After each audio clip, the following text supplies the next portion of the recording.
City news Kashipur, आपका channel, आपकी आवाज में जिला फातिमा अपनी सहयोगी अंजलि राठौर के साथ एक बार फिर से आप सभी के सामने हाजिर हूं। और आज हमारे साथ मौजूद है राजनीति के पुरोधा श्री शिवनंदन प्रसाद जी, जिनसे हम बात करेंगे। प्रणाम बाबूजी। सर, आज नव वर्ष की प्रथम बेला पर क्या कहना चाहेंगे काशीपुर की जनता से? देखिए, मैं तो केवल शुभकामनाएं दे सकता हूँ और दूसरी एक बात कह सकता हूँ, नए वर्ष के अवसर पर देश में राजनीति सेंटर में किसी की भी चल रही हो, लेकिन देश की उन्नति नहीं रुकनी चाहिए जी। उसके प्रति हर एक राजनीतिक दल को, हर एक राजनीतिक नेता को सचेत रहना चाहिए।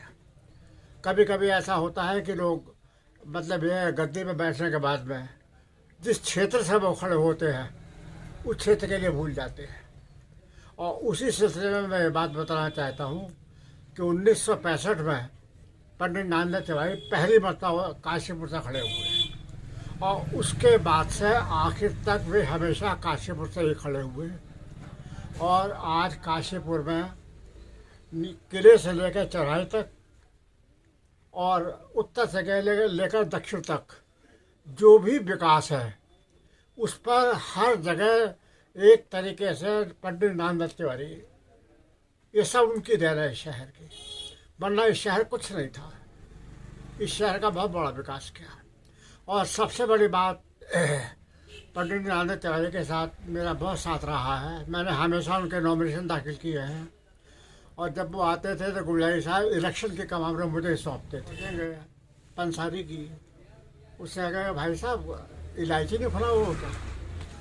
तो पंडित नानदेव तिवारी को इलायची के ऊपर नहीं थे और उन्हें एकदम, अरे ये प्रदेश के मुख्यमंत्री और इलायची के लिए कह रहे हो, लिखा इतने सारे एक उठाए मुँह इलायची। अब रात में जब वो घर गए होंगे तो नानदेव तिवारी इलायची मांग के खाई थी। और ऐसे और आगे बढ़े, पानवाले की दुकान है, महावीर से कहा, अरे भाई इलायची नहीं खुला होगा। तो ऐसे लोग जो कांग्रेस से थोड़ा सा विचलित थे, तिवारी जी के इतने एक्शन से ही, अरे साहब फिर तो इन लोगों ने ये हाल कर दिया, हमारे पास उल्टे खुद आ रहे, अरे भाई हमें कुछ काम तो बताओ, तिवारी जी के हमें कुछ काम तो बताओ। तो ये जो एक कहना चाहिए व्यक्तिगत प्रभाव है वो बहुत मायने रखता है। इसमें कोई संदेह नहीं कि नानदेव तिवारी का बेटा इस क्षेत्र के लिए चाहो तो चहुमुखी है बेटा, बस। और आपको पूछना चाहे तो बताइए कोई किस्सा बाबूजी जो पुराना हो और आपको याद हो अभी चुनाव के समय किस तरह का चुनाव हुआ करता था? अब देखिए, अब उससे पहले तो देखिए सन 52 से देश पे भारतीय राजनीति बनी बंटवारे के बाद में। और जब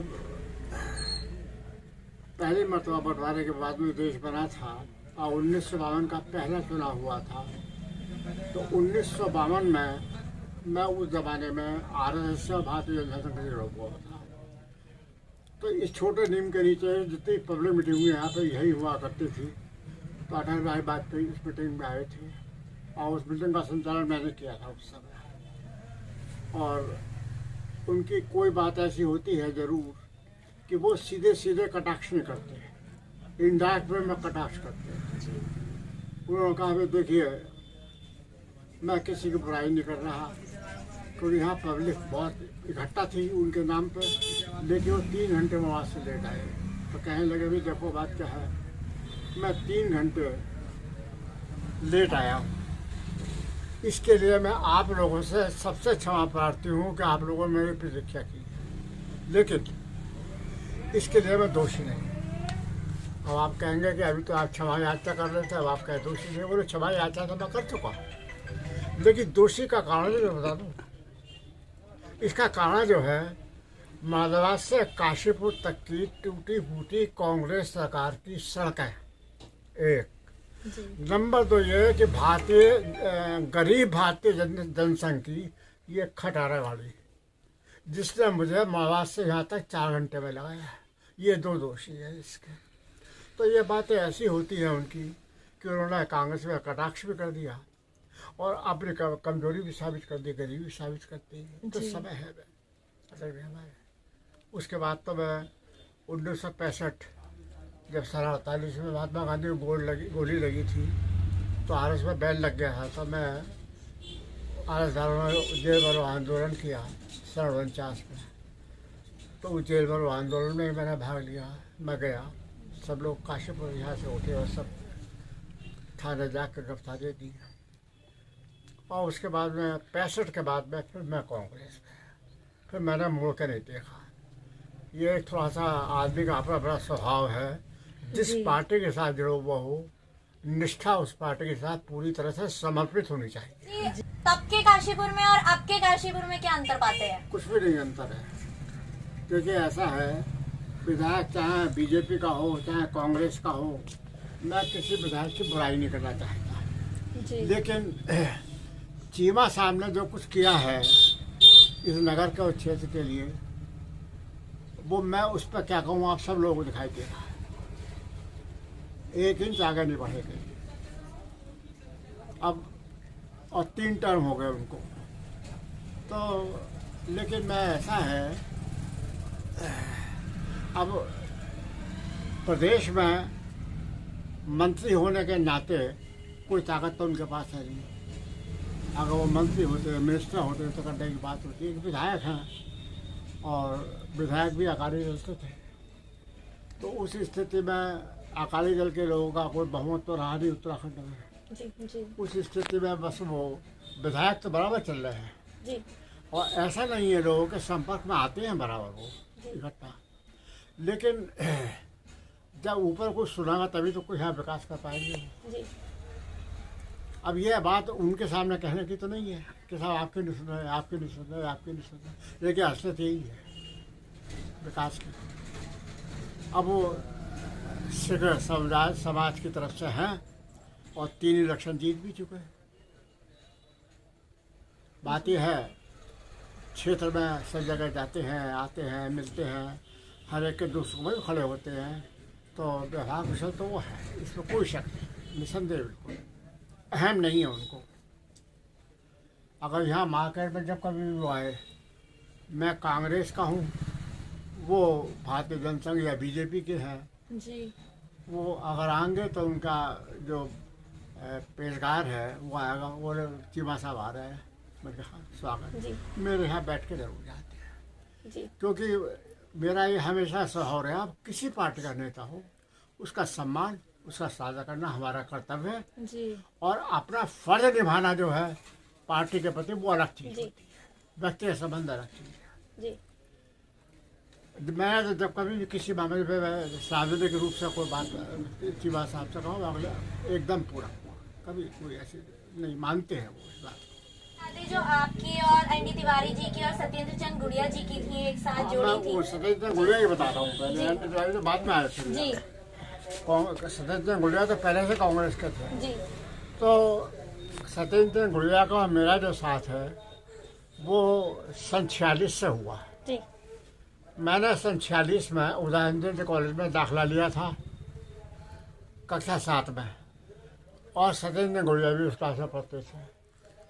अब ऊपर वालों की ऐसी कोई परंपरा है कि एक क्लास का 40 बच्चे 50 बच्चे होते हैं, लेकिन मित्रता 300-400 होती है। जी। तो वहीं से मेरे इनकी मित्रता प्रारंभ हुई और फिर आखिर तक मेरा उनका साथ बराबर बना रहा। और जब कांग्रेस में हम सन 65 में आ गया था तो उसके बाद गुड़िया जी का हमेशा ये बात रहती, कोई भी काम करना है कांग्रेस के संबंध में तो वो बिना, आज वो हमारे लोगों के बीच में नहीं है, स्वर्ग में है, लेकिन वो बिना मुझसे राय किए बिना कोई काम नहीं करते थे। और हमेशा लोगों से भी कहते थे भाई इनका अनुभव बहुत लंबा है, भारतीय जनसंघ में बहुत लंबे टाइम रहे, और हमेशा राय करके परामर्श करके तब आगे कदम बढ़ाते थे। और उन्हीं के थ्रू मेरा नानंद तिवारी से कॉन्टैक्ट हुआ। अब जब नानंद तिवारी के इलेक्शन का नंबर आया तो गुड़िया ने कमान फिर मेरे हाथ में सौंपी तिवारी वाले।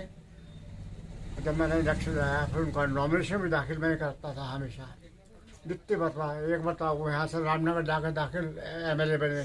जी। तो आखिर बार में जब रामनगर खड़े हुए तो वहाँ नॉमिनेशन लोगों ने भरे बोले ना भाई नॉमिनेशन ऐसी चीज़ है, अगर जरा भी एक बिंदु भी कम गड़बड़ रह गया तो खारिज हो जाएगा। जी। तो उन्होंने मेरे लिए कहा कि वो उन्हें दिखाना पहले और मेरी बात करा देना हमसे। तो वहाँ से दरमिया की भाई जैसे कह रहे हैं नॉमिनेशन के लिए, तो मैंने कहा मैं पहुँचता हूँ। तो मैं फिर रामनगर गया। रामनगर जाने बाद तिवारी ने कहा वो ये नॉमिनेशन इन्होंने भर दिए सब रामनगर से, जरा एक बार तो आप देख लीजिए पहले।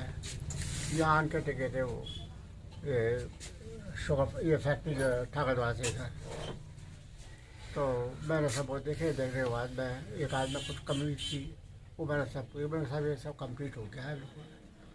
तो बोले रामनगर चल रहा है मेरे साथ। मैं वैसा रामनगर चल।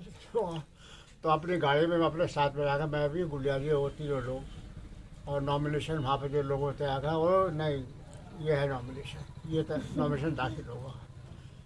नॉमिनेशन जरा में कमी रह गई तो फिर लोग तो निगाह लगाए बैठे होंगे दो दिन। जी। तो ऐसा नहीं है। तिवारी जी हमेशा अपने साथियों का कार्यकर्ताओं का जिन्होंने सहयोग किया उनका हमसे याद। और एक मरतबा नहीं कई मरतबा उनकी पत्नी डॉक्टर सुशीला तिवारी वो शादी में एक जगह रामनगर आए हुए थे, तिवारी और वो दोनों। मैं भी गया था वहाँ पे। मैं जब उनके बारे में बढ़ा तो फौरन हट थोड़ा खिसक के बोले यहाँ आओ मेरे पास। और सुशीला तिवारी से बोला ये है मेरा काशीपुर का इलेक्शन लड़ाने वाले और हमेशा मेरे नॉमिनेशन इन्होंने दाखिल किए हैं। इनके नॉमिनेशन पे मैं आग मीच कर दस्तखत करता हूँ। ये सब बात है, ऐसी है राजनीतिक क्षेत्र की बात है बेटा। लेकिन ये आज भी बात है नानदत्ती बेगा जो विकास क्षेत्र के अंदर वो किसी जगह नहीं है, पूरा विकास इन्हीं का दिया हुआ है।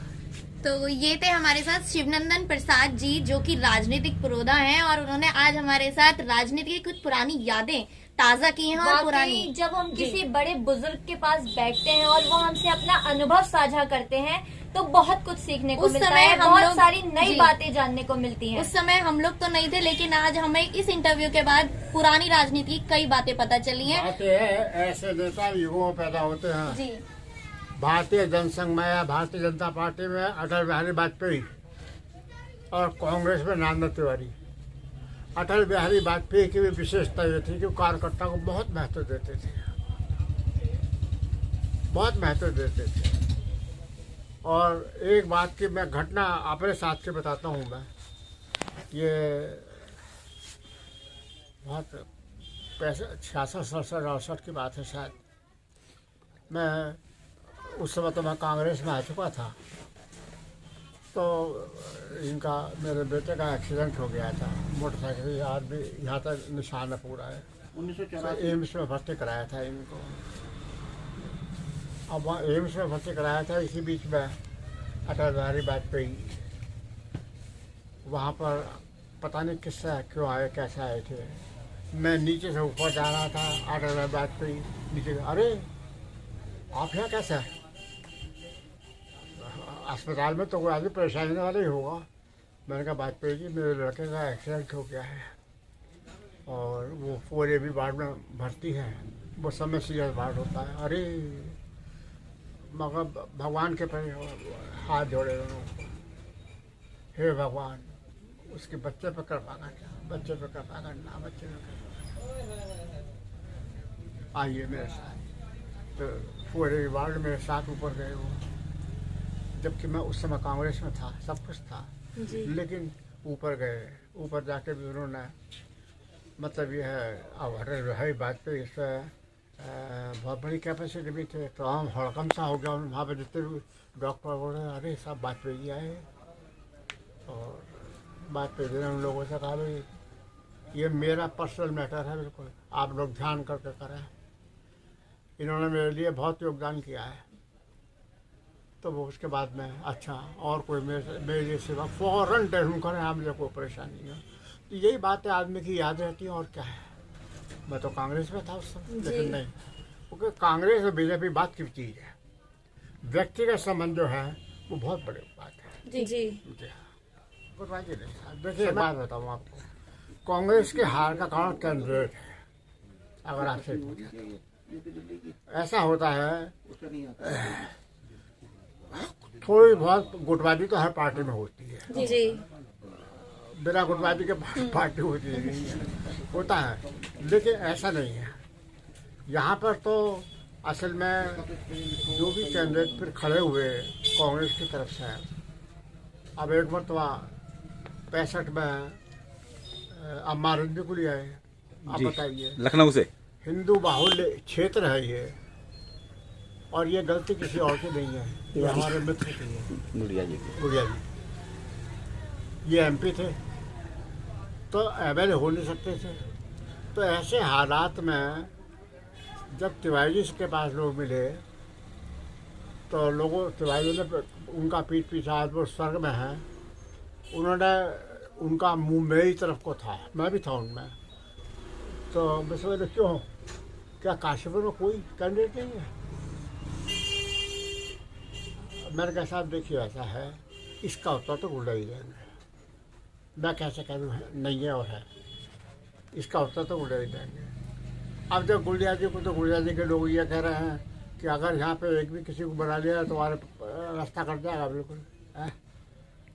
तब अम्मा जी को लाए, उन्होंने कहा था कि बाहर का व्यक्ति क्यों बुला रहे हैं आप, ये उन्होंने अम्मा जी को भेज दिया। अब हमारी भी आ गए, दूसरी तरफ से वो पार्टी वो मोहम्मदन अकबर अहमद डम्पी। हाँ अकबर डम्पी, तो उसमें अकबर डम्पी जीत गया। उसके बाद हमारे भी वापस चले गए जी। तो और कोई बात नहीं है। लेकिन कहीं ना कहीं दिल में ये छालता होगा कि शिवनंदन प्रसाद अग्रवाल जी ने कांग्रेस की इतनी सेवा की, लेकिन पार्टी ने जो है, चाहे वो कोई भी कारण रहा, कभी भी चुनाव के लिए। मैंने आपको बताया ना, 65 में मेरे टिकट की सब बातचीत हो गई थी, सारी बात हो गई थी, और उसके बाद में एक मतलब और भी बातचीत हुई। वो मित्र हमारे स्वर्ग में हैं जरूर, गुड़िया जी, लेकिन अब मैं क्या कहूँ, लोगों ने उन्हें चाहा कि भाई अगर इन्हें टिकट मिल जाए, ये बन गए तो तुम्हारा पत्ता साफ हो जाएगा राजनीति से, ये हो जाएगा वो हो जाएगा। तो वो हमेशा, और मैंने आगे बढ़ के कभी मांगा नहीं कि टिकट मिलती है, दावेदार मैंने कभी दावेदारी नहीं की। ये है बस। तो ये थे हमारे साथ शिवनंदन प्रसाद जी, जो कि राजनीतिक पुरोधा हैं, और उन्होंने आज हमारे साथ राजनीति की कुछ पुरानी यादें ताजा की हैं। ऐसी किसी अन्य शख्सियत के साथ फिर मुलाकात करेंगे। मैं अंजलि राठौर अपनी सहयोगी उंजिला फातिमा के साथ। धन्यवाद।